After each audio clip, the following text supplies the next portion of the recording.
Breaking, contract to kill Marco Rubio just thwarted, here's the socialist scum who paid for it.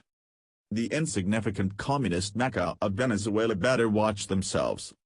According to a recently published United States intelligence report straight from the Central Intelligence Agency, CIA, one of Venezuela's most powerful, radical, and corrupt militant Marxist leaders may have put out an assassination order on Republican Senator and former presidential candidate from Florida Senator Marco Rubio.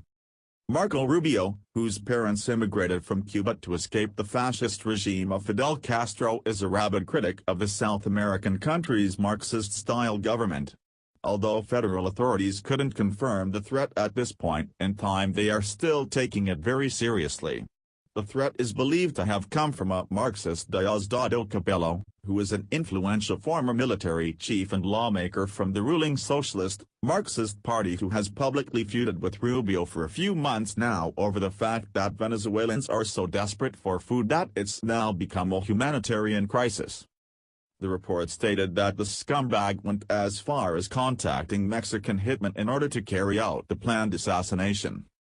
The Guardian reports. In Venezuela 82% of people live in poverty. Where are our friends now? Venezuela may have reversed the ruling that stripped the National Assembly of its legislative powers, but that does not mean democracy has been restored. In the December 2015 elections, after 17 years of so-called revolution, the opposition coalition won 112 seats in the 167-seat National Assembly, while the pro-government party retained 55 seats. The ballot had a turnout of 74.17%, and was organized by the same National Electoral Council, CNE, that had overseen previous elections won by the government party. There was no doubt, then, that the vote was fair and that the opposition had received a clear mandate for change. However, every single law approved since then by the National Assembly has been blocked by the government of President Nicolas Maduro and by his cronies in the Supreme Court. On multiple occasions, opposition legislators have been assaulted by the National Guard, the police and other government supporters. While all of this happened, the state-controlled economy imploded, leading to shortages in food and medicines. As Venezuelans have turned to the bins for food, protest and dissent continue to be met with repression and arbitrary arrests.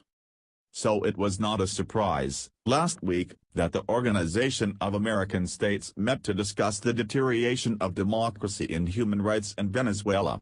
Maduro's reaction to this was not unexpected either. He might not know how to run a country, but he is an expert at abusing democracy, human rights and the Constitution. In two successive rulings, the Supreme Court limited parliamentary immunity and stripped the National Assembly of its legislative powers. As governments in the Western Hemisphere reacted to a flagrant breach in the democratic order, the Maduro regime and its mouthpieces insisted that democracy was intact. On Friday, Venezuelans were amazed to see their Attorney General, who until then had been anything but independent, join the voices condemning the coup against the National Assembly. Demonstrating almost sociopathic levels of cynicism, President Maduro argued that he was not aware of what the Supreme Court had done and asked the judges to review their rulings. On Saturday, the magistrates reversed their decisions and all was forgiven and forgotten. So back to democracy, then? Not really.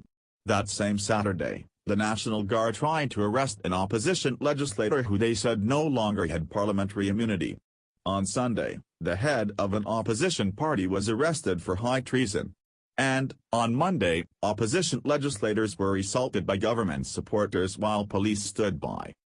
If anything, then, it is back to the systematic abuse of democracy and human rights. Monday evening's resolution by the OAS Permanent Council calling for the full restoration of democratic order was immediately rejected by the Venezuelan government. Incredibly, there are still people in the UK who support Maduro. Just last month, the International Transport Workers Federation, ITF, hosted the Venezuelan ambassador and the Venezuelan Solidarity Campaign in an event to warn that Donald Trump is a threat to Venezuela's sovereignty.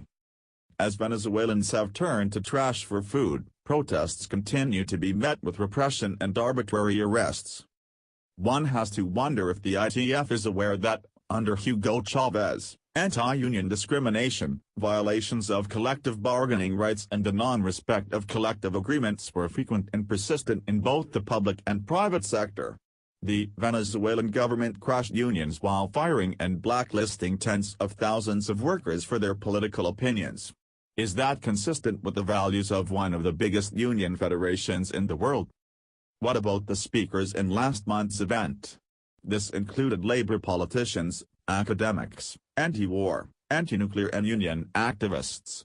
Do they agree with the way Maduro manages the opposition? Is that how they would deal with dissent?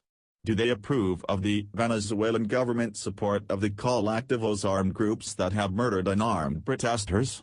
Do they believe that war and violence are legitimate if they come from the left? Apparently, there is not much you can do about hardliners who still support the madness of the Venezuelan revolution.